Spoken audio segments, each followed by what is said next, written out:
இங்க பாருங்க, பெங்களூர்ல ஒரு மிகப்பெரிய போராட்டம் நடந்தது. தமிழ்நாட்டு மக்கள் கூட விழிப்புணர்வு அடைஞ்சு இவ்வளவு பெரிய போராட்டம் பண்ணல. தமிழ்நாடு போக்குவரத்து கழகம் பல்லாயிரம் பேருந்துகளை இயக்கிக்கிட்டு இருக்குது.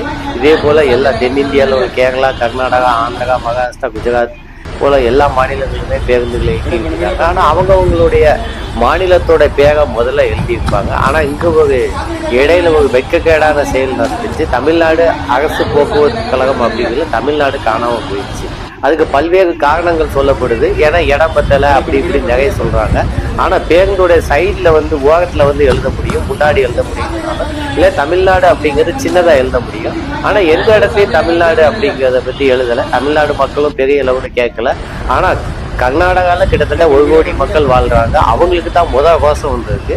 அவங்க உணர்ச்சியோட எழுந்து, ஏன்னா கர்நாடகா போக்குவரத்து கழகங்கள் எழுதிட்டு தமிழ்நாடு இல்லை அப்படிங்கிறதுனால தமிழ்நாடு போக்குவரத்து கழகம் எழுதணும் அப்படின்னு சொல்லி ஒரு மிகப்பெரிய போராட்டத்தை அங்கே உள்ள இங்கேருந்து தமிழ்நாட்டில் இருந்து அங்கே கர்நாடகா பெங்களூருக்கு போக பேருந்துகள் பஸ்ஸில் எல்லாத்துலேயுமே தமிழ்நாடுங்க ஸ்டிக்கர் ஓட்டிட்டாங்க. இனிதாவது தமிழ்நாடு அரசுக்கு ஒரு ரோசமோ இல்லை ஒரு நியாயமான உணர்வுகளோ தமிழ்நாடுங்கிறது சேர்க்கணும். நாம் தமிழர் இயக்கங்களும் பல இடங்கள்ல இப்போ போராடிக்கிட்டு வராங்க.